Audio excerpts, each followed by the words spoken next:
Isang pabigat na lumpo habang dinudugo ang tuhod ni Mara sa pagmamakaawa sa gitna ng bagyo. Nagtatawanan naman ang asawa niya at ang kabit nito. "Umalis ka! Diring-diri ako sa pilay mo!" Singal ni Marcellus, ngunit isang mariing sampal ang isinukli ng tadhana nang bumangon siya mula sa putikan. Hindi na siya yagit na yayuko. Siya ang reynang magdidikta ng kanilang katapusan. Paano niya dudurugin ang mga sumira sa kanya ng walang dahas? "Ayoko na sa'yo, Mara. Nakakasuka na ang makita kang paika-ika sa loob ng bahay ko. Mabuti pa ay lumayas ka na bago ko pakaladkarin ang pilay mong binti palabas." Ang boses ni Marcellus ay parang isang matalim na balisong na humiwa sa katahimikan ng gabi. Walang emosyon, walang bakas ng pagmamahal. Tanging pandidiri lamang ang mababakas sa bawat kataga. Sa mga sandaling iyon, hawak ni Mara ang isang mamahaling puting polo. Ang uniforme ni Marcellus sa bangko. Maingat niyang tinatahi ang isang butones na bahagyang lumuwag. Sinusiguradong magiging maayos ang hitsura ng asawa para sa trabaho bukas. Nang marinig ang tinura nito, napatigil ang kanyang mga daliri. Hindi niya namalayan na natusok na ng matalim na karayom ang kanyang hintuturo. Isang maliit na butil ng dugo ang sumulpot at mabilis na kumalat sa maputing tela ng polo, na parang isang mantsa ng kasalanang hindi na mabubura. Dahan-dahang nag-angat ng tingin si Mara. Ang kanyang mga mata, na dati-rati ay puno ng paghanga sa asawa, ay nanlalabo na ngayon dahil sa namumuong luha. Nanuyo ang kanyang lalamunan at ang bawat hininga ay parang paglunok ng bubog.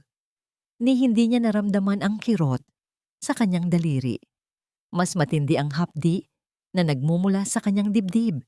Isang uri ng sakit na tila unti-unting dinudurog ang kanyang puso sa loob ng isang gilingan. "Marcellus, ano bang sinasabi mo?" Pautal na tanong ni Mara. Ang kanyang boses ay isang mahinang bulong, halos malunod sa tunog ng malakas na ulan na humahampas sa bubungan ng kanilang bahay sa Cebu. Gabi na at malakas ang bagyo. Saan kami pupunta ni Maya? Isang mapait na tawa ang narinig mula sa likuran ni Marcellus. Doon ay nakatayo si Moniqueta, nakasuot ng isang pulang damit na halos hindi magkasya sa kanyang katawan, habang ang mga labi ay nakapinta ng matingkad na pula. May hawak siyang baso ng alak at nakatingin kay Mara na parang tumitingin sa isang basurang nakaharang sa daan. "Huwag ka nang magdrama, Mara," sabi ni Moniqueta habang humahakbang palapit. Ang tunog ng kanyang matitulis na sapatos sa sahig ay tila mga pako na ibinabaon sa kabaong ni Mara. "Sawang-sawa na si Marcelo sa'yo. Tingnan mo nga ang sarili mo. Mula nang nanganak ka, naging ganyan na ang hitsura mo. Isang paika-ikang babae na walang ibang alam kundi ang manahi at magmukhang kawawa. Hindi ka na bagay sa mundong ginagalawan ni Marcellus." Kasabay nito ang pagpasok ni Milagros, ang biyenan ni Mara. Sa halip na awatin ng anak, isang matalim na tingin ang ipinukol niya sa kanyang manugang. Hawak niya ang kanyang trintas ng rosaryo, ngunit ang kanyang mga salita ay malayo sa pagiging banal. "Tama ang anak ko, Mara. Huwag mong kalilimutan ang utang na loob mo sa pamilyang ito. Kami ang nagbayad ng lahat ng gastos sa ospital noong nanganak ka. Kung hindi dahil sa amin, baka wala ka na rito. Pero ano ang isinukli mo? Naging pabigat ka lang. Isang lumpong asawa na hindi man lang maihatid ang asawa sa pinto dahil sa bagal maglakad. Isang kahihiyan ka sa amin sa harap ng mga kapitbahay." Ang bawat salita ni Milagros ay parang latigo na humahagupit sa likuran ni Mara. Utang na loob. Ang mga salitang ito ang naging tanikala ni Mara sa loob ng 5 taon. Ibinuhos niya ang kanyang buhay sa pananahi, nagtatrabaho hanggang madaling araw para lamang makatulong sa gastusin. Ngunit sa huli, ang kanyang kapansanan pa rin ang ginagawang dahilan upang siya ay itakwil. Biglang kinuha ni Marcellus ang bag na naglalaman ng mga kagamitan ni Mara at marahas itong inihagis sa labas ng pinto. Ang mga tela, sinulid, at ang lumang gunting na minana pa niya sa kanyang ina ay nagkalat sa putikan sa labas, nababasa ng malakas na ulan. Lumabas ka na, Mara. Ngayon din. Sa isang iglap, tila tumigil ang mundo ni Mara. Binuhat niya ang natutulog na si Maya mula sa duyan. Ang bata, na 5 taong gulang pa lamang, ay nagising at nagsimulang umiyak nang maramdaman ang tensyon sa paligid. Niyakap ng mahigpit ni Mara ang anak, pilit na pinatitigas ang kanyang nangangatog na tuhod. Habang dahan-dahan siyang lumalabas, bawat hakbang ay isang pagsubok sa kanyang pilay na binti. Ramdam niya ang lamig ng ulan na agad tumagos sa kanyang manipis na damit. Sa likuran niya, narinig niya ang malakas na pagsasara ng pinto at ang tunog ng trangka na tila naghihiwalay sa kanya sa huling bahagi ng kanyang dignidad. Nakatayo si Mara sa gitna ng madilim na kalsada. Ang putik ay kumakapit sa kanyang mga paa. Ang hagulgol ni Maya ay sumasabay sa dagundong ng kulog sa kalangitan. Tumingala si Mara. Ang ulan ay humahalo sa kanyang mga luha na hindi na niya mapigilan. Sa gitna ng kadiliman at lamig, isang tanong ang paulit-ulit na umalingaw-ngaw sa kanyang isipan. Mas masakit pa sa anumang sampal na natanggap niya. Hanggang kailan kailangang bayaran ng isang utang na loob kung ang kapalit nito ay ang mismong kaluluwa at ang kinabukasan ng sarili mong anak? Isang pirasong kahoy na lang ang natitira sa akin, ngunit bakit tila ito pa ang mas mabigat kaysa sa lahat ng dinala ko? Ang silid ay amoy gamot at luma. Idinilat ni Mara ang kanyang mga mata, at ang unang nakita niya ay ang kisaming puno ng mga mantsa ng tubig. Ramdam niya ang bawat pintig ng kanyang ulo, at ang kanyang pilay na binti ay parang tinutusok ng libu-libong karayom dahil sa lamig. Sa kanyang tabi, mahimbing na natutulog si Maya sa isang maliit na silyang gawa sa kawayan, balot ng isang manipis at kupas na kumot. Nasa loob sila ng isang maliit na klinika sa labas ng lungsod. Isang matandang driver ng tricycle, si Mang Pedro, ang nagdala sa kanila roon matapos silang makitang nakasubsob sa putikan sa gitna ng bagyo. Dahan-dahang binuksan ni Mara ang kanyang palad. Doon, mahigpit niyang hawak ang isang inukit na kolyar na gawa sa maitim na kahoy. Ito ang tanging iniwan ng kanyang ina bago ito pumanaw. Isang kolyar na may kakaibang hugis ng habihan ng tela. Hindi niya alam kung bakit, pero sa tuwing hinahawakan niya ito, tila nararamdaman niya ang init ng isang yakap na matagal na niyang kinalimutan. Kailangang maging matatag, Mara. Bulong niya sa sarili habang ang kanyang boses ay nanginginig pa rin sa panghihina. Para kay Maya. Para sa sarili mo. Kinabukasan, bitbit ang huling lakas na meron siya, dinala ni Mara ang kanyang luma at sirang mini-sewing machine sa isang junk shop sa kanto. Ito ang makinang kasama niya sa pagpupuyat sa loob ng maraming taon. Ang makinang naging sakti sa kanyang mga luha habang tinitiis ang panlalait ni Milagros. 20 pesos na lang ito, Ineng. Sira na ang motor at kalawangin na, sabi ng may-ari ng shop habang tinitimbang ang makina. Parang pinupunit ang puso ni Mara habang tinatanggap ang barya. Alam niyang hindi iyon sapat, pero sapat na yon para sa 2 tiket ng bus papuntang San Isidro, isang malayong probinsya na nakasulat sa likod ng lumang litrato ng kanyang ina. Wala siyang katiyakan kung may madadatnan siya roon, pero wala na rin siyang babalikan sa Cebu.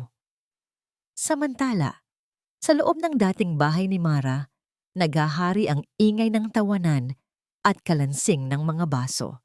Inutusan ni Moniqueta ang isang katulong na itapon ng lumang mesa na ginagamit ni Mara sa pananahi. Marcellus, honey, itapon na natin itong kahoy na ito. Ang dumi-dumi, nakakasira sa bago nating dekorasyon. Maarte ang pagkakasabi ni Moniqueta habang nakasandal sa dibdib ni Marcellus. Walang pag-aalinlangang kinuha ni Marcellus ang isang palakol at marahas na hinampas ang mesa. Ang bawat pagtama ng talim sa kahoy ay naglikha ng malakas na tunog ng pagkabali, hanggang sa maging maliliit na piraso na lamang ang pinaghirapang pundasyon ni Mara. Nakatingin lang si Milagros habang nagdarasal sa harap ng kanyang altar. Tila hindi naririnig ang ingay ng pagkawasak sa labas. Para sa kanila, ang pag-alis ni Mara ay parang paglilinis ng isang dumi na matagal nang nakadikit sa kanilang pader. Sa loob ng isang umaalog na bus, nakaupo si Mara sa tabi ng bintana. Ang kanyang mga mata ay nakatitig sa nagbabagong tanawin mula sa matatayog na gusali ng lungsod patungo sa luntiang bukirin ng probinsya. Napansin niyang ang buhok ni Maya ay nagulo dahil sa hangin. Kinuha niya ang isang maliit na retaso ng telang sutla na natira sa kanyang bulsa. Isang telang kulay ginto na itinabi niya noon para sana sa isang espesyal na damit ni Marcellus. Mapait siyang ngumiti habang ginagamit ang telang iyon upang ipantali sa buhok ng kanyang anak. "Mama, saan tayo punta?" tanong ni Maya habang kinukuskos ang kanyang mga mata. "Sa malayo, anak. Doon sa lugar kung saan hindi na tayo kailangang magtago sa dilim," sagot ni Mara habang hinahaplos ang pisngi ng anak. Tumingin muli siya sa kolyar na kahoy sa kanyang leeg. Bakit may simbolo ng habihan dito? Ang kanyang ina ay isang simpleng labandera lamang noon. Bakit siya may ganitong uri ng sining? Ang misteryong ito, ang tanging bagay na nagbibigay sa kanya ng dahilan upang huwag sumuko. Pagkaraan ng maraming oras, huminto ang bus sa isang tahimik na kalsada sa San Isidro. Ang sikat ng araw ay nagsisimula nang bumaba, nagbibigay ng kulay kahel sa buong paligid. Ipinakita ni Mara sa isang matandang lalaki ang address na hawak niya. Ang lumang gilingan?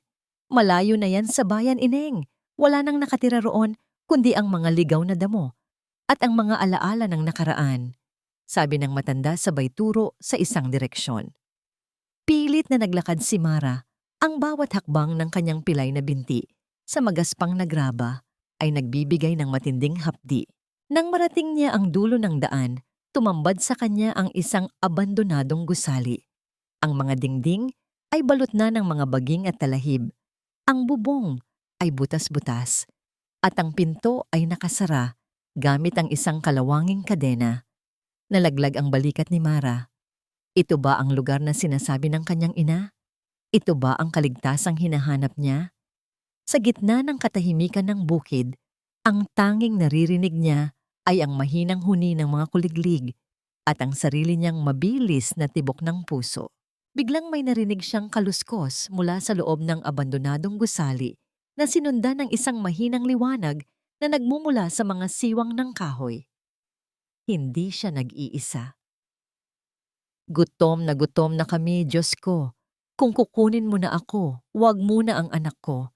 Hayaan mo muna siyang makakain kahit isang pirasong tinapay. Ito ang huling panalangin ni Mara habang hila-hila ang kanyang pilay na binti patungo sa maliit na kapilya sa dulo ng kalsada. Ang abandonadong gusaling nakita niya kanina ay walang laman kundi mga alikabok, kaya't sa simbahan siya humanap ng masisilungang bubong. Ang bawat hakbang niya ay nag-iiwan ng gasgas sa semento at ang kanyang hininga ay gumuho na sa sobrang pagod. Sa loob ng simbahan, ang hangin ay amoy kandila at lumang kahoy. Tahimik na umiyak si Mara sa isang sulok. Pilit na pinatatahan si Maya na kanina pa humihingi ng pagkain. Sa gitna ng katahimikan, narinig niya ang banayad na tunog ng isang tradisyonal na habihan mula sa gilid ng altar. Isang matandang lalaki ang naroon, maingat na pinagdurugtong ang mga makukulay na sinulid. Naglakad si Maya patungo sa matanda. Ang kanyang maliit na kamay ay pilit na inaabot ang isang nahulog na suha ng sinulid. Sa kasamaang palad, dahil sa panghihina, natisod ang bata at nabitawan ang sinulid na gumulong hanggang sa paanan ng matanda. "Pasensya na po, Lolo," mahinang sabi ni Maya habang nakayuko. Tumigil ang matanda sa kanyang ginagawa. Ito ay si Mang Augusto. Tumingin siya sa bata at pagkatapos ay kay Mara na hirap na tumayo sa kabilang dulo. Ngunit nang mapansin ni Mang Augusto ang pulang sinulid na nakatali sa leeg ni Mara, Ang kolyar na kahoy na inukit na parang habihan, biglang nanginig ang kanyang mga kamay. Nabitawan niya ang kanyang hawak na kahoy at mabilis na lumapit sa kanila, kahit na ang sarili niyang mga binti ay mahina na rin. Ang kolyar na yan. Saan mo nakuha ang kolyar na yan, iha? Ang boses ni Mang Augusto ay nanginginig, parang isang luhang matagal nang pinipigilan. Ito po ay, ito po ay sa ina ko, si Clara. Sagot ni Mara. Ang kanyang puso ay nagsimulang tumibok ng mabilis dahil sa kaba. Sa isang iglap, tila bumalik ang panahon para kay Mang Augusto. Niyakap niya ng mahigpit si Mara, isang yakap na puno ng pangungulila at pagsisisi. Mara, ikaw ang anak ni Clara. Diyos ko, ang apo ko. Hagulgol ng matanda. Nalaman ni Mara sa mga sandaling iyon na ang kanyang ama ay hindi siya kailanman tinalikuran. Ang mga sulat at perang ipinapadala nito noon ay sadyang hinarang ng pamilya ni Marcellus upang manatili siyang mahirap at sunod-sunuran sa kanila. Dahil sa sobrang emosyon at gutom, biglang nagdilim ang paningin ni Mara. Bumigay ang kanyang mga tuhod at dahan-dahan siyang natumba. Ngunit bago pa man tumama ang kanyang ulo sa sahig, isang pares ng matitigas at malalakas na braso ang sumalo sa kanya. Nakuha ko siya. Lolo Augusto, huwag kayong mag-alala. Ako na ang bahala sa kanya. Ito ay si Gabriel. Siya ay isang lalaking may maamong mukha, ngunit may matitinding bisig. Isang physical therapist na madalas tumulong sa simbahan. Maingat niyang binuhat si Mara na tila ba ito ay isang mamahaling tela na baka mapunit. Ramdam ni Mara ang init ng katawan ni Gabriel at ang bango ng sariwang dahon ng mint bago siya tuluyang mawalan ng malay. Nagising si Mara sa loob ng isang maliit ngunit malinis na kwarto. Ang hangin ay puno ng halimuyak ng mga halamang gamot na pinapakuluan. Napansin niyang ang kanyang binti ay nakapatong sa isang malambot na unan at may isang mainit na tuwalya na maingat na ipinapahid ni Gabriel sa kanyang namamagang tuhod. Huwag kang malikot, Mara. Kailangan mong magpahinga. Malambot ang boses ni Gabriel, parang isang awit na nagpapakalma sa bawat takot sa puso ni Mara. Nandito ka na sa ligtas na lugar. Walang sasaktan sa iyo rito. Tumingin si Mara kay Gabriel. Sa loob ng 5 taon kasama si Marcellus, ang tanging natatanggap niya ay mga sipa at pandidiri tuwing hahawakan ang kanyang binti. Ngunit sa mga kamay ni Gabriel, nararamdaman niya ang respeto. Ang bawat haplos nito ay hindi pag-aalipusta, kundi isang pangako ng pagpapagaling. Gayunpaman, sa gitna ng katahimikan ng gabi, narinig ni Mara ang mahinang boses ni Gabriel sa labas ng pinto. May kausap siya sa telepono at ang kanyang boses ay naging seryoso at matalim. Siguraduhin ninyong makuha ang lahat ng record ng utang ng bangko ni Marcellus sa Cebu. Walang dapat makatakas. Panahon na para magbayad sila sa bawat luhang ibinuhos ng pamilyang ito. Napahawak si Mara sa kanyang dibdib.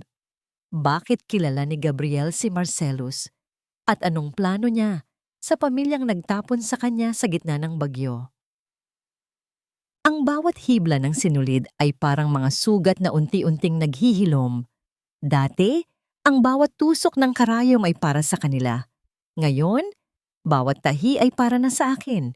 Napakatahimik ng hapon sa San Isidro. Ang tanging naririnig ay ang ritmo ng pedal ng makina na tila isang tibok ng pusong muling nabubuhay. Sa ilalim ng malaking puno ng mangga, nakaupo si Mara sa harap ng isang makintab na makinang panahi na regalo ng kanyang ama. Hindi na ito ang kalawanging makina na ibinenta niya sa junk shop. Ito ay isang kagamitang puno ng pag-asa. Dahan-dahang pumasok si Gabriel sa bakuran.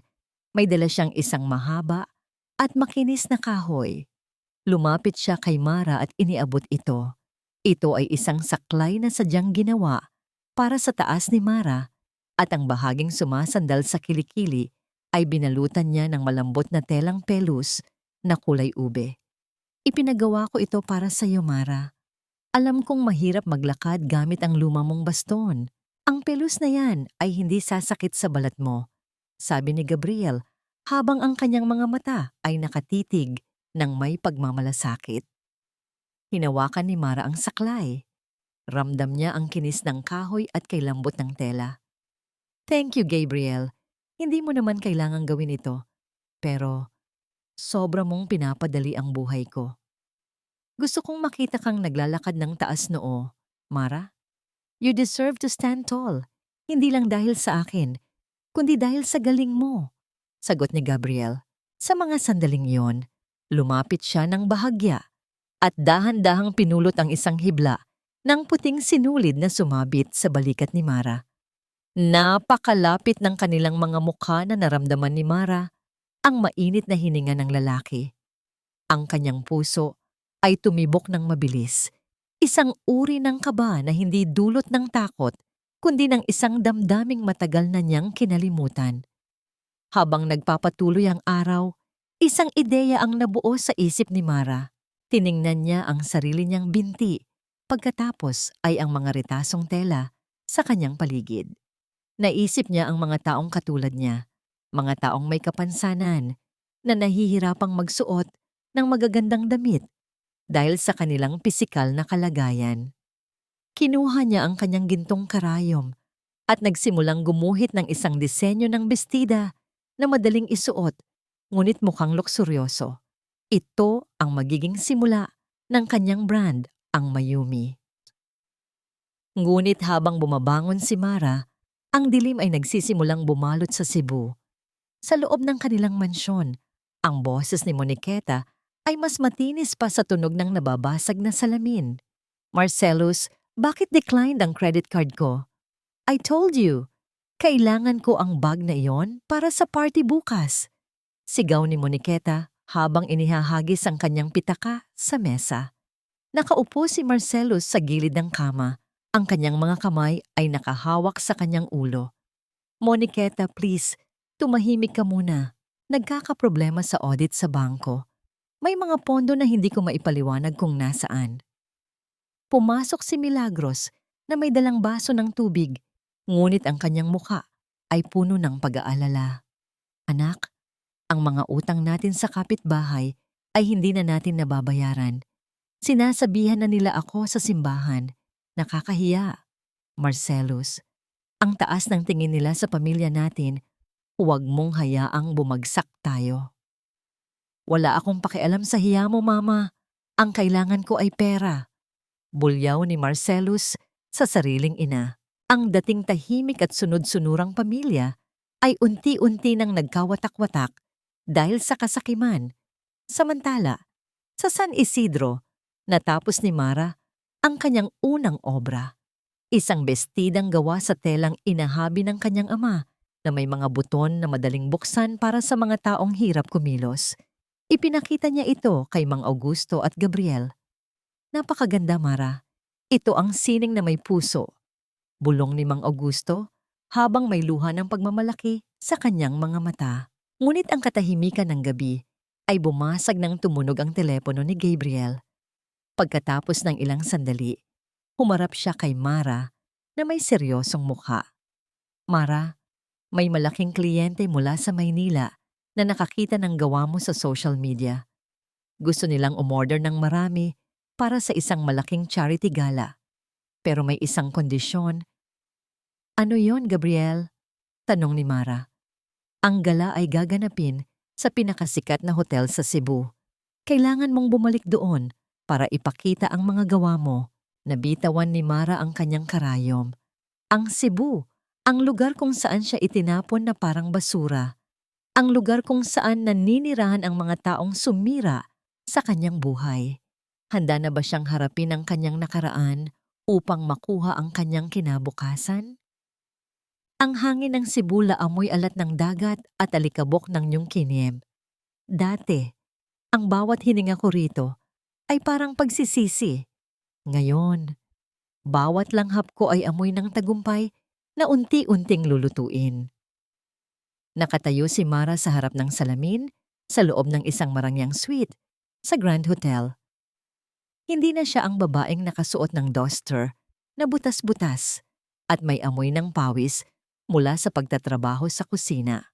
Ngayon, suot niya ang isang terno na siya mismo ang nagdisenyo, isang itim na sutla na may burda ng gintong sinulid sa gilid ng kanyang pilay na binti. Ang saklay na gawa ni Gabriel na binalutan ng pelus ay lalong nagmukhang bahagi ng kanyang elegante at makapangyarihang anyo. Kinakabahan ka ba? Isang malambot na tinig ang narinig niya mula sa likuran. Lumingon si Mara at nakita si Gabriel na nakasuot ng isang formal na barong. Lumapit ang lalaki at dahan-dahang inayos ang buhok ni Mara na humaharang sa kanyang mukha. Nandito ako, Mara. Hindi kita iiwan. Ngayon, ipakita mo sa kanila kung sino ang tunay na Marviel. Salamat, Gabriel. Kung wala ka, baka nagtatago pa rin ako sa dilim. Bulong ni Mara habang nararamdaman ng init ng palad ni Gabriel sa kanyang balikat. Pagbaba nila sa lobby ng hotel, tila tumigil ang mundo ni Mara. Sa isang sulok ng malawak na sun, nakita niya ang isang pamilyar na anino, si Marcellus, ngunit hindi na ito ang mapagmataas na lalaking kilala niya. Nakasuot siya ng lumang polo at mukhang pagod na pagod. Habang nakatayo sa harap ng isang matandang lalaki, ang kanyang sep sa bangko. Parang isang asong nagmamakaawa si Marcellus, pilit na ipinapaliwanag ang mga nawawalang pondo na hindi niya maibalik. Sa di kalayuan, nakita rin ni Mara si Moniqueta. Nakaupo ito sa isang silya, naiirita habang tinitingnan ang kanyang mga kuko. Sumisigaw siya kay Marcellus dahil hindi siya mabilhan ng mamahaling kape sa loob ng hotel. Ang kanilang pagsasama, na dati ay puno ng tawa ng pang-aapi, ay puno na ngayon ng puot at panunumbat. Naramdaman ni Mara ang panginginig ng kanyang mga kamay, ngunit bago pa man siya muling lamunin ng takot, naramdaman niya ang isang matatag na braso na pumaligid sa kanyang baywang. Inilapit siya ni Gabriel sa kanyang katawan, isang proteksyon na tila nagsasabing walang sino man ang makakasakit sa kanya muli. Dahan-dahang inilihis ni Gabriel ang tingin ni Mara mula sa 2 taong iyon at dinala siya patungo sa isang pribadong silid. Huwag mong sayangin ang tingin mo sa mga taong nasa ibaba na, Mara. Tumingin ka sa itaas. Bulong ni Gabriel sa kanyang tainga. Ang boses na yon ay nagbigay ng lakas sa bawat kalamnan ni Mara. Sa loob ng silid, naghihintay ang kanilang kliyente. Isang eleganteng babae na may suot ng mamahaling alahas. Siya si Mrs. Victoria, ang asawa ng general manager ng lahat ng sangay ng bangko kung saan nagtatrabaho si Marcellus.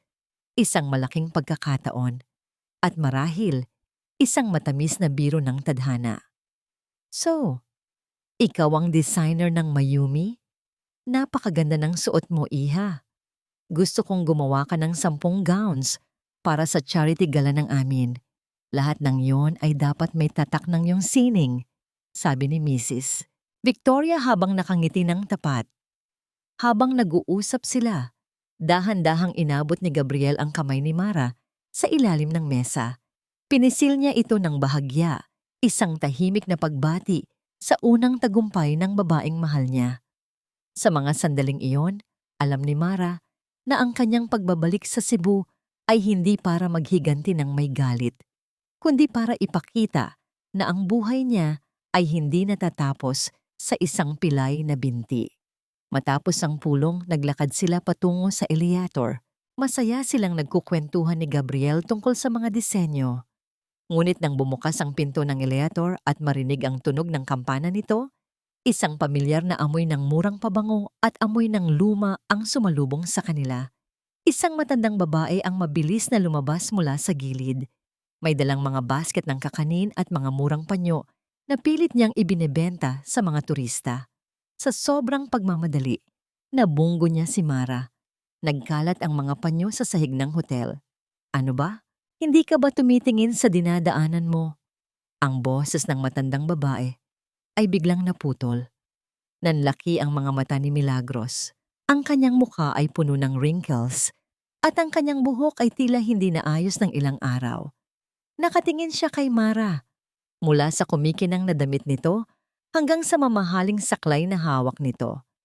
Ang biyenang dati ay reyna ng kalupitan, ngayon ay mukhang isang pulubing pilit na kumakapit sa huling sentimo ng buhay. Mara, ikaw ba yan? Ang boses ni Milagros ay nanginginig, hindi dahil sa tuwa, kundi dahil sa matinding inggit at takot. Tiningnan ni Mara ang kanyang dating biyenan. Walang galit sa kanyang mga mata, tanging isang malalim at malamig na katahimikan. Anong ginagawa mo rito, Mara? Ninakaw mo ba ang mga damit na yan? Akala mo ba ay maloloko mo ako sa pagpapanggap mong mayaman?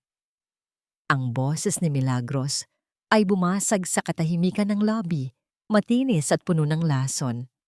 Ang mga turistang dumadaan ay napapatigil, nagtataka sa eksenang ginagawa ng isang matandang babaeng mukhang gusgusin laban sa isang eleganteng ginang. Nakaturo ang nanginginig na daliri ni Milagros sa mukha ni Mara, habang ang mga panyong ibinebenta niya ay nagkalat sa makintab na sahig. Sa loob ng ilang segundo, naramdaman ni Mara ang lumang takot na tila isang malamig na kamay na sumasakal sa kanyang leeg. Naalala niya ang bawat gabi ng pag-iyak sa kusina habang sinisigawan siya ng babaeng ito. Ngunit nang maramdaman niya ang init ng palad ni Gabriel na nakapatong sa kanyang likuran, tila nagkaroon ng baluti ang kanyang puso. Dahan-dahang tumingin si Mara sa kanyang dating biyenan. Hindi siya sumigaw, hindi rin siya umiyak. Ang kanyang mga mata ay nanatiling malamig at matatag, tila tinitingnan ng isang insektong pilit na kumakapit sa kanyang sapatos. Hindi ko kailangang magnakaw, Aling Milagros. Ang boses ni Mara ay kalmado, ngunit bawat salita ay may bigat ng isang hatol. Lahat ng nakikita ninyo sa akin ngayon ay bunga ng pagod at katapatan, mga bagay na tila kinalimutan na ng pamilya ninyo. Lalong nagnggit-ngit si Milagros. Sa sobrang galit, nagsimula siyang magsalita ng mga kasinungalingan, pilit na ipinapahiya si Mara sa harap ng maraming tao. Sa gitna ng kanyang pagsigaw, isang talsik ng laway ang tumama sa manggas ng mamahaling terno ni Mara. Agad na humakbang si Gabriel sa harap ni Mara, tila isang pader na hindi matitibag. Ang kanyang mukha na dati ay laging nakangiti, ay naging seryoso at nakakatakot. Sobra na ang naririnig ko, Ginang. Kung hindi kayo titigil sa paninira sa aking kasama, hindi ako mag-aalinlangang itawag ito sa security ng hotel at sa pulisya. Ang iyong ginagawa ay pambabastos sa loob ng isang pribadong establishmento. Napatigil si Milagros nang makita ang awtoridad sa mga mata ni Gabriel. Nakaramdam siya ng takot, lalo na nang mapansin niyang ang mga gwardiya ng hotel ay nagsisimula ng lumapit. Mabilis niyang pinulot ang kanyang mga paninda. Bumubulong ng mga sumpa habang patakbong lumabas ng lobby. Ngunit sa kabila ng galit, isang masamang plano ang nabuo sa kanyang isipan nang makita ang karangyaan ni Mara. Tahimik na kumuha ni Mara ng isang pirasong tissue mula sa kanyang bag. Maingat niyang pinunasan ang talsik ng laway sa kanyang damit. Isang kilos na puno ng dignidad at pagwawalang bahala. Pagkatapos, ay itinapon niya ang tissue sa basurahan nang hindi man lang lumingon sa direksyong tinakbuhan ng biyenan. Hayaan mo na siya, Gabriel. Hindi na niya ako kayang saktan muli. Bulong ni Mara. Kinagabihan, sa ilalim ng liwanag ng buwan, sa labas ng kanilang tinitirhan sa Cebu, naglalakad ang dalawa. Matagumpay ang unang araw ng brand na Mayumi. Maraming order ang pumasok at ang pangalan ni Mara ay nagsisimulang pag-usapan sa mataas na lipunan. Huminto si Gabriel sa ilalim ng isang malaking puno ng akasya. Humarap siya kay Mara at dahan-dahang hinawakan ang kanyang mga kamay. Proud ako sa iyo, Mara. Ipinakita mo na mas malakas ang iyong puso kaysa sa kanilang mga salita. Dahan-dahang iniyuko ni Gabriel ang kanyang ulo at iginawad ang isang banayad na halik sa noo ni Mara. Ramdam ni Mara ang pagmamahal at respeto sa bawat sandali ng kanilang pagkakalapit. Ang kanyang puso ay umawit ng isang himig ng kapayapaan na matagal na niyang hinahanap. Ngunit ang katahimikan ng gabi ay biglang naputol ng tumunog ng malakas ang telepono ni Mara. Ito ay mula sa San Isidro, mula sa kanyang amang si Mang Augusto. Ang boses ng matanda ay puno ng takot at hininga ng usok. Mara, ang bodega! May sumunog sa bodega ng mga tela. Halos lahat ng disenyo mo para sa gala ay nilalamon ng apoy. Nanigas ang buong katawan ni Mara. Ang amoy ng nasusunog na tela ay tila umabot sa kanyang pangamoy kahit malayo siya. Ang lahat ng kanyang pinaghirapan, ang lahat ng kanyang pangarap ay muling pinupuntirya ng isang madilim na kamay. Sino ang gagawa nito? Sino ang sapat na demonyo upang sunugin ang pag-asa ng isang taong nagsisimula pa lamang bumangon? Ang amoy ng abo ay mas masakit pa sa amoy ng ulan sa gabi ng aking pagpapatapon. Akala nila ay sinunog nila ang aking mga tela. Ngunit hindi nila alam na lalong nagliyab ang apoy sa loob ng aking puso. Nang makabalik si Mara sa San Isidro, ang bumungad sa kanya ay ang itim na balangkas ng kanyang bodega. Ang mga pader na dati ay puno ng kulay ng mga sinulid ay naging uling na lamang. Ang hangin ay mabigat, puno ng alikabok ng mga pangarap na tinupok ng galit. Lumapit si Mara sa gumuhong bubong. Ang bawat hakbang ng kanyang saklay sa ibabaw ng mga basag na tisa ay naglilikha ng isang malungkot na tunog ng pagkabali. Hindi umiyak si Mara sa harap ng maraming tao. Sa halip, lumuhod siya at hinawakan ng isang piraso ng telang sutla na hindi lubusang naubos ng apoy. Ito ay naging kulay abo at marupok.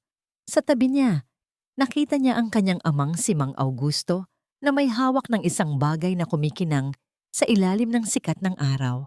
Ito ay isang mamahaling lighter, gawa sa ginto, at may nakaukit na letrang M. Napakagatlabi si Mara. Kilala niya ang lighter na yon. Iyon ang regalong ibinigay ni Moniqueta kay Marcellus noong anibersaryo nila.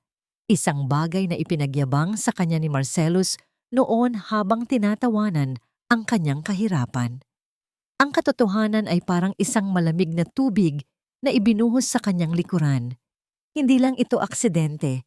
Ito ay isang lason na sadyang ibinuhos upang siya ay muling ilubog sa putikan. Ngunit sa gitna ng kawalan, isang himala ang nagsimulang mabuo.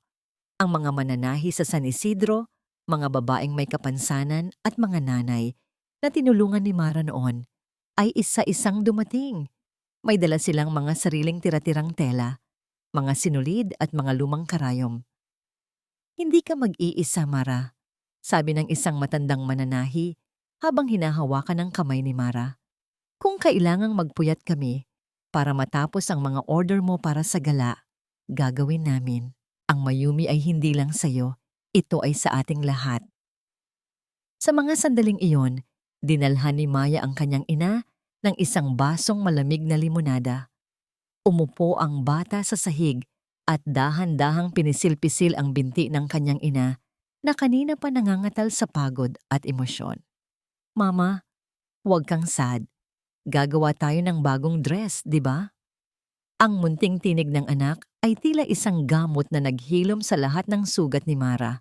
Samantala, sa Cebu, hindi mapakali si Marcellus sa loob ng kanyang opisina sa bangko. Panay ang punas niya ng pawis sa kanyang noo kahit na napakalamig ng aircon.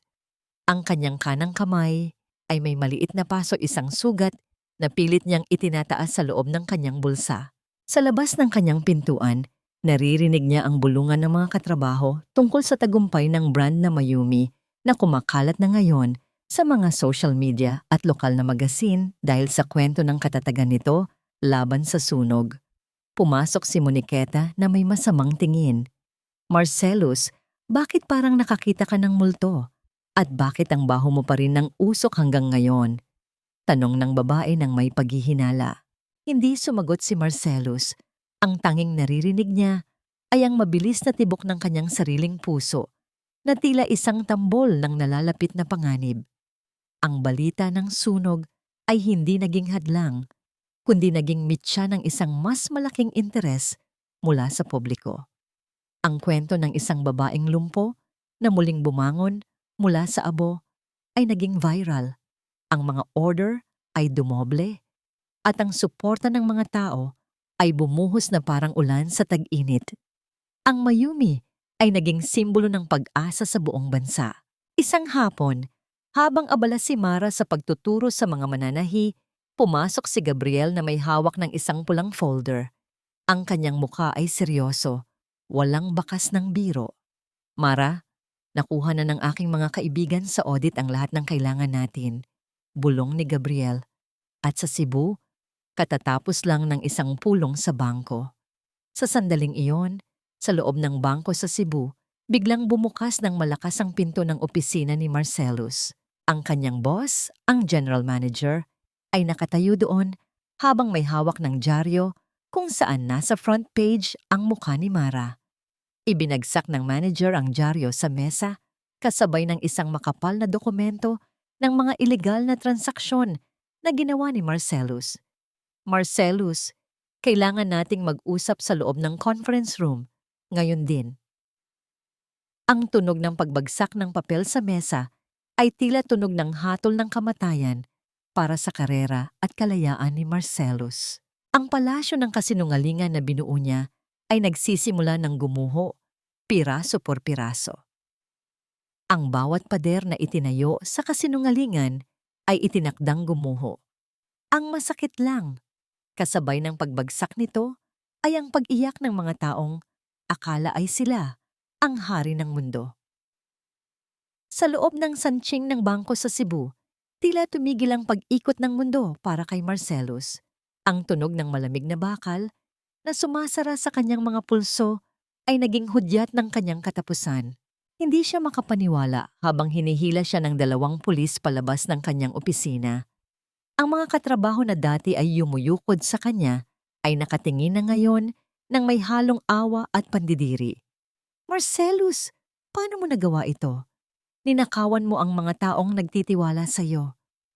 Sigaw ng kanyang boss habang ibinabagsak ang huling ulat ng audit sa sahig.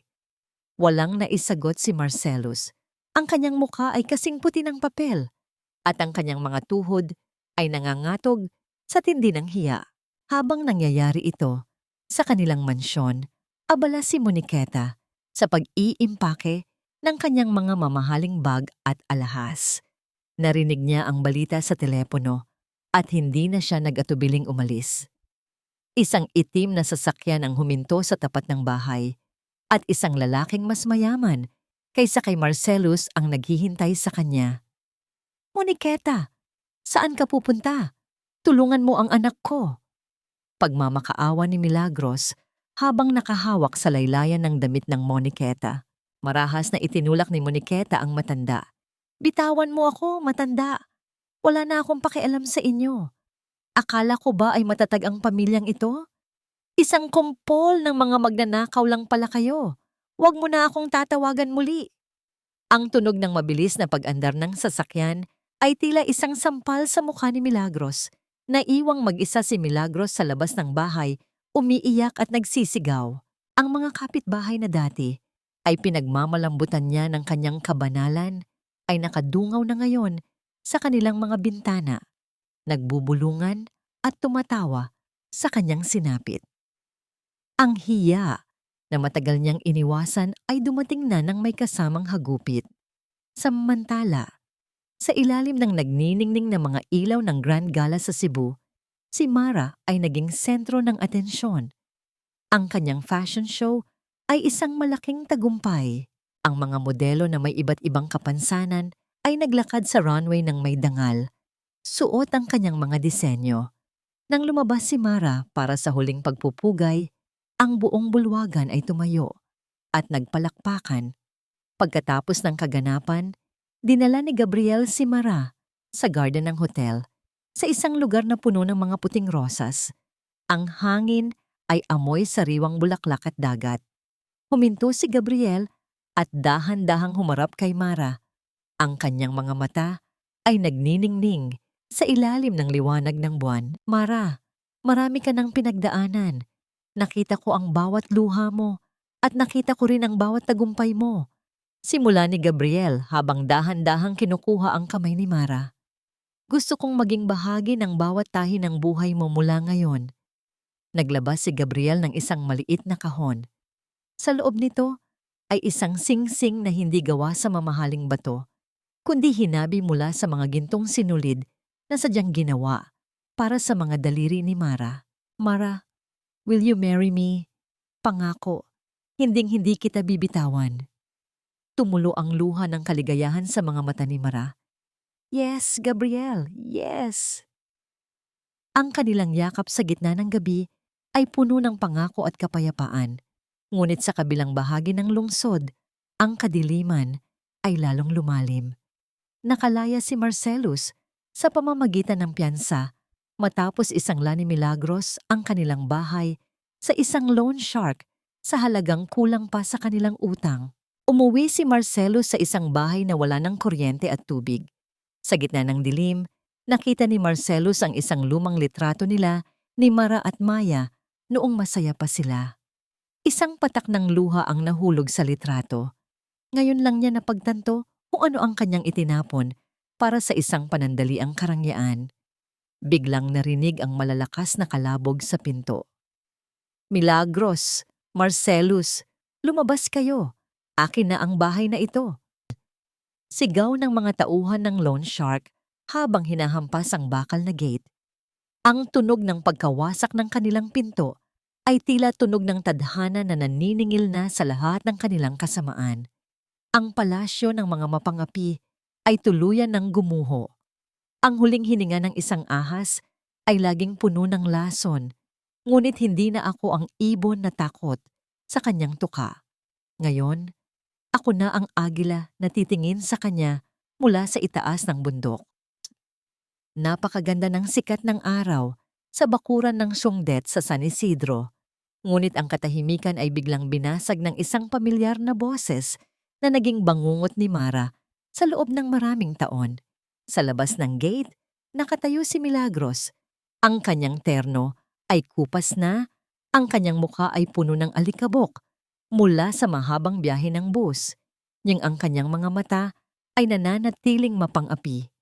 Nakita ni Milagros si Maya na naglalaro sa ilalim ng puno. Maya, apo ko, halika rito. May dala si Lola ng candy para sa'yo. Ang boses ni Milagros ay pilit na pinatamis, isang uri ng paglalambing na alam ni Mara na may nakatagong patalim. Mabilis na lumabas si Mara mula sa loob ng Songdet. Ang tunog ng kanyang saklay sa semento ay naging mabilis at matatag. Agad niyang hinila si Maya sa kanyang likuran, tila isang inang leon na handang pumatay para sa kanyang anak. Huwag mong hawakan ang anak ko, Aling Milagros. Wala kang karapatang tawagin siyang apo matapos mo kaming itapon sa gitna ng bagyo. Biglang nagbago ang mukha ni Milagros. Lumuhod siya sa harap ng gate, umiiyak ng malakas upang makuha ang atensyon ng mga mananahi at mga kapitbahay. Mara, maawa ka. Wala na kaming matirhan ni Marcellus. Isinangla ko ang bahay para lang mailigtas ang asawa mo sa kulungan. Wala ka bang utang na loob? Kami ang nagligtas sa iyo noong nanganak ka. Kami ang nagbayad ng ospital mo para hindi ka mamatay. Ang bawat salita ni Milagros tungkol sa utang na loob ay tila mga luma at kinakalawang na pako na pilit na ibinabaon sa puso ni Mara. Ngunit sa pagkakataong ito, hindi na yumuko si Mara. Dahan-dahan siyang pumasok sa loob ng bahay at lumabas na may hawak ng isang makapal na tumpok ng mga resibo at isang lumang notebook. Inihagis ni Mara ang notebook sa paanan ni Milagros. Utang na loob? Ito ang listahan ng bawat sentimong kinita ko sa pananahi sa loob ng 5 taon na kinuha mo sa akin. Ito ang listahan ng bawat araw na hindi ako kumain para lang mabili ang gamot ni Marcellus habang nagpapakasasa kayo sa pera. Binayaran ko na ang bawat sentimo ng hospital bill na yon sa pamamagitan ng bawat patak ng dugo at pawis ko. Binayaran ko na yon ng 10 beses, Aling Milagros. Sa sandaling iyon, lumabas si Mang Augusto mula sa likuran ni Mara. Ang kanyang mukha ay puno ng matinding galit. Hawak niya ang isang lumang pulang sobre ang sobrang itinago ni Milagros sa kanyang dibdib noong gabi ng pagpapatapon. Huwag kang magmalinis, Milagros. Ang boses ni Mang Augusto ay umalingaw-ngaw sa buong bakuran. Nahanap ng mga tauhan ko ang katotohanan. 5 taon akong nagpapadala ng pera para sa pagpapaopera ni Mara sa pamamagitan ng kapatid mo sa bangko. Pinadalhan kita ng sapat na pera para sa komportableng buhay ng anak ko. Pero ano ang ginawa mo? Kinulimbat mo ang bawat sentimo at pinalabas mong galing sa inyo ang pera upang gawin mong alipin si Mara. Nanlaki ang mga mata ni Milagros, naputol ang kanyang pag-iyak, ang kanyang maskara ng pagiging banal ay tuluyang nahulog na naglalantad ng isang mukhang puno ng kasakiman at panlilinlang. Ang mga kapitbahay ay nagsimulang magbulungan ng may halong pandidiri. Lies! Sinungaling kayo! Pautal na sigaw ni Milagros pero wala nang naniniwala sa kanya. Umalis ka na, Milagros. Malamig ang boses ni Mara, mas malamig pa sa ulan noong gabing pinalayas siya. Huwag mo na kaming babalikan muli. Ang bawat sentimong ninakaw mo sa akin ay ituring mo na lang na huling limos ko sa 1 taong walang kaluluwa. Mabilis na tumalikod si Milagros, tumatakbong palabas ng gate habang hinahabol ng mga mapanghusgang tingin ng mga tao. Nawala na ang lahat sa kanya, ang kanyang bahay, ang kanyang dangal, at ang kanyang kapangyarihan sa buhay ni Mara. Samantala, sa Cebu, nakatayo si Marcellus sa tapat ng railes ng tren. Nakita niya sa social media ang video ng pagpapahiya sa kanyang ina sa San Isidro na kinuhanan ng isang kapitbahay. Ang kanyang buhay ay naging isang malaking basura. Wala na si Moniqueta, wala na ang kanyang trabaho, at ngayon, ang kanyang ina ay naging katatawanan ng buong bansa. Narinig niya ang malakas na ugong ng paparating na tren sa dilim. Ang liwanag ng tren ay palapit ng palapit. Tila isang dambuhalang sasakyan ng kamatayan na handang tapusin ang kanyang pagdurusa. Humakbang si Marcellus patungo sa gitna ng railes, ipinikit ang kanyang mga mata at hinintay ang huling sandali. Ngunit bago pa man tumama ang tren, isang malakas na tunog ng preno ang umalingaw-ngaw sa buong paligid. Ang pinakamasakit na parusa ay hindi ang mamatay, kundi ang mabuhay sa isang mundong ikaw mismo ang sumira. Ang tadhana ay may kakaibang paraan ng pagpapaikot ng gulong. Ang dating naninira ay siya na ngayong dinudurog ng sariling kahihiyan. Sa loob ng isang madilim na silid sa ospital ng Cebu, dahan-dahang idinilat ni Marcellus ang kanyang mga mata. Ang paligid ay amoy gamot at luma. Sinubukan niyang igalaw ang kanyang kanang binti, ngunit wala siyang naramdaman, kundi ang isang hapo at walang laman na espasyo sa ilalim ng kumot. Ang tren na akala niya ay kukuha sa kanyang buhay ay tanging ang kanyang paalamang ang nakuha. Isang mapait na iyakang kumawala sa kanyang lalamunan. Ngayon, siya na ang lumpo. Ngayon, siya na ang paika-ika. Ang kapansanang matagal niyang kinutya kay Mara ay naging sarili niyang katotohanan. Ngunit hindi katulad ni Mara, walang Gabriel na humawak sa kanyang kamay. Tanging ang malamig na dingding ng ospital ang nakikinig sa kanyang pagsisisi. Samantala, sa labas ng kanilang lumang bahay na may bubong na pula, isang malaking crowd ang nagtitipon.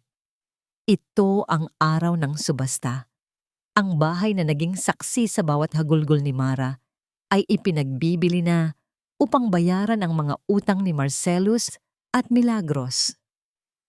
Sa isang sulok, nakatayo si Milagros. Ang kanyang buhok ay tila pugad ng ibon at ang kanyang damit ay puno ng mantsa. Pilit siyang lumalapit sa bawat taong mukhang mayaman na pumapasok sa gate. Sir, ma'am, kung sino man po ang makakabili ng bahay na ito, baka po pwede ninyo akong kuning kasambahay. Marunong po akong magluto, malinis po akong magtrabaho. Pagmamakaawa ng matanda, habang ang kanyang boses ay nanginginig sa gutom at pagod. Wala siyang alam na ang kanyang kapalaran ay malapit ng seliyuhan. Biglang tumahimik ang lahat nang huminto ang isang makintab na sasakyang itim sa tapat ng gate. Bumukas ang pinto at lumabas si Mara. Nakasuot siya ng isang lila at gintong bestida, ang kanyang sariling disenyo na nagpapakita ng kanyang tagumpay. Hawak niya ang kanyang saklay na binalutan ng pelus. Ngunit ang bawat hakbang niya ay puno ng awtoridad at ningning. Sa kanyang tabi, nakasuot ng formal na barong, ay si Gabriel na hindi bumibitaw sa kanyang siko. Nanlaki ang mga mata ni Milagros. Napabitaw siya sa kanyang hawak na basket at napasandal sa pader. Ang lumpo na pinalayas niya sa gitna ng bagyo ay nagbabalik na ngayon bilang isang reyna. Nagsimula ang subasta. Ang presyo ng bahay ay mabilis na tumaas. Sa bawat sigaw ng auctioneer, lalong lumulubog ang puso ni Milagros. Nang umabot na sa pinakamataas na halaga, dahan-dahang itinaas ni Mara ang kanyang karatula. 1 million pesos more than the last bid ang boses ni Mara ay malinaw, matatag, at umalingaw-ngaw sa buong bakuran. Wala nang nangahas na sumagot. Ang martilyo ng auctioneer ay tumama ng 3 beses sa mesa, naglilikha ng malakas na tunog na tanda ng pagtatapos ng laban. Sold to Miss Marviel Augusto. Dahan-dahang naglakad si Mara patungo sa pintuan ng bahay. Lumapit si Milagros, gumagapang sa semento at pilit na hinahawakan ang dulo ng terno ni Mara. Mara, anak, patawarin mo ako. Nagkamali ako. Ikaw naman ang may-ari ng bahay ngayon. Baka pwedeng dito na lang ako sa tabi mo. Ako ang mag-aalaga sa'yo. Pangako. Tumingin si Mara sa kanyang dating biyenan. Walang galit sa kanyang mga mata. Wala ring poot. Ang nakita lamang ni Milagros ay ang isang malalim na awa. Ang uri ng awang ibinibigay mo sa isang taong hindi mo nakilala. Isang matagal na katahimikan ang namayani. Mas masakit pa sa anumang sampal na natanggap ni Milagros noon. Hindi nagsalita si Mara. Dahan-dahan niyang inalis ang kamay ng matanda sa kanyang damit at nagpatuloy sa paglalakad papasok sa bahay na tila ba walang sino mang nakaharang sa kanyang daan. Ang pagwawalang bahala ni Mara ang naging pinakamabigat na parusa para kay Milagros. Sa mga sandaling iyon, naramdaman ng matanda ang tunay na kahulugan ng hiya. Ang mamatay sa harap ng taong minsan mong minaliit. Sa harap ng maraming tao, ibinigay ni Mara ang susi ng bahay sa isang kinatawan ng isang NGO. Mula sa araw na ito, ang bahay na ito ay hindi na tatawaging mansyon ng mga nananakit. Tatawagin itong Mayumi Shelter, isang tahanan para sa bawat babaeng sinabihan na sila ay walang silbi. Pahayag ni Mara habang ang kanyang mga mata ay nagniningning sa luhang puno ng katarungan. Paglabas nila ng bahay, sa ilalim ng maliwanag na sikat ng araw sa gitna ng kalsada, biglang huminto si Gabriel. Sa harap ng lahat ng tao, sa harap ng kamera ng mga mamamahayag, dahan-dahang lumuhod ang lalaki. Inilabas niya ang singsing na gintong sinulid na sumasalamin sa liwanag ng araw. Mara, sa lugar na ito nagsimula ang sakit mo. Ngayon, sa lugar din na ito, gusto kong simulan ang ating walang hanggang kapayapaan. Will you marry me? Officially and forever. Ngumiti si Mara, isang nangiting hindi na mabubura ng anumang bagyo. Yes, Gabriel, my heart was always yours. Ang malakas na palakpakan ng mga tao ay tila naging isang awit ng tagumpay. Ang sikat ng araw ay yumakap sa kanila, habang sa likuran, ang anino ng nakaraan ay unti-unti nang naglalaho sa dilim ng limot. Ang buhay ay parang isang piraso ng tela. Minsan, ito ay kailangang punitin, mantsahan, at sunugin bago ito muling mabuo bilang isang obra maestrang hindi kayang tapatan ng anumang ginto. 3 taon ang mabilis na lumipas mula nang huling pumatak ang ulan ng pait sa buhay ni Mara.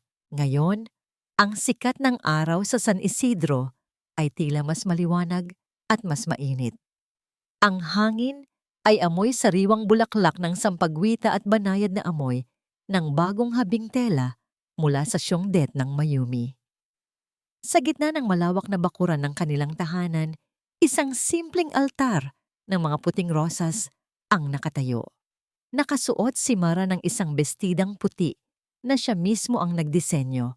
Isang disenyo na hindi nagtatago ng kanyang pilay na binti, kundi lalong nagpapakita ng kanyang katatagan. Sa bawat hakbang niya patungo sa altar, ramdam niya ang tibay ng kanyang bagong nang nagawa sa pilak.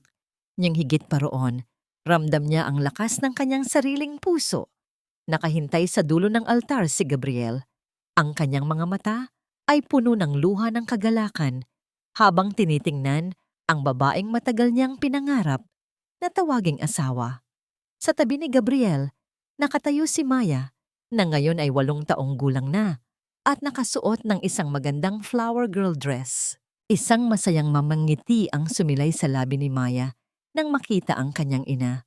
"Mama, ang ganda-ganda mo," bulong ni Maya habang dahan-dahang hinahawakan ang kamay ni Mara. Pagkatapos ng seremonya, sa gitna ng tawanan ng mga kaibigan at pamilya, sandaling lumayo si Mara upang mapag-isa sa gilid ng hardin. Isang balita ang nakarating sa kanya kanina mula sa Cebu. Si Marcelus ay nakalabas na sa ospital, ngunit dahil sa kanyang kapansanan at record sa pulisya, wala na itong mahanap na trabaho. Nabubuhay na lamang ito sa pagbebenta ng mga lottery tickets sa gilid ng kalsada, habang si Milagros ay naninirahan sa isang maliit na dampa sa labas ng lungsod, mag-isang kumakalinga sa sarili at pinagsisisihan ang bawat sandali ng kanyang kalupitan. Tinanong ni Gabriel si Mara kung gusto ba nitong bisitahin ang dating asawa para sa huling pagkakataon. Umiling lamang si Mara. Ang kanyang pagpapatawad ay hindi nangangahulugan ng pagbabalik sa nakaraan. Ang tunay na pagpapatawad ay ang pagbibigay ng kapayapaan sa sarili at pagpili na huwag nang magtanim ng anumang puot. Pinagdasal na lamang ni Mara na sana ay mahanap din nila ang kanilang sariling daan patungo sa liwanag kahit na huli na ang lahat. "Mara, ayos ka lang ba?" tanong ni Gabriel habang dahan-dahang ipinupulupot ang kanyang mga braso sa baywang ni Mara. "Ngayon lang ako naging ganito kaayos, Gabriel," sagot ni Mara habang isinasandal ang kanyang ulo sa dibdib ng lalaki. "Dati, akala ko ay lumpo ang aking pagkatao dahil lamang sa aking binti. Pero itinuro mo sa akin na ang tunay na kapansanan ay ang pusong hindi marunong magmahal at hindi marunong bumangon." Lumingon si Mara sa Syongdet, kung saan naririnig ang banayad at regular na tunog ng mga makina ng pananahi. Ang tunog na yon ay parang isang kanta ng tagumpay. Ang Mayumi Shelter sa Cebu ay puno na ngayon ng mga kababaihang muling nakahanap ng kanilang lakas. Ang bawat tahi, ang bawat sinulid ay naging simbolo ng pag-asa. Lumapit si Maya kay Gabriel at hinawakan ang kamay nito. "Papa Gabriel, kain na tayo." Ang tawag na Papa mula sa bata ay naging huling piraso ng puzzle na bumuo sa puso ni Mara. Wala nang kulang, wala nang sakit. Sa huling sandali ng araw, habang ang araw ay dahan-dahang lumulubog sa likod ng mga bundok ng San Isidro, tiningnan ni Mara ang kanyang gintong singsing. Ang sining ng paghahabi ay katulad ng buhay. Minsan ay may buhol, minsan ay may putol, ngunit hanggat may nagmamahal na mga kamay na handang mag-ayos, ang tela ng kinabukasan ay palaging magiging maganda. Nagtatapos ang kwento sa tunog ng banayad na ihip ng hangin na nagpapadpad sa mga puting rosas, habang ang pamilya ni Mara ay naglalakad patungo sa kanilang bagong simula, punong-puno ng pag-asa at pagmamahal na kailanman ay hindi na muling mababali ng anumang bagyo.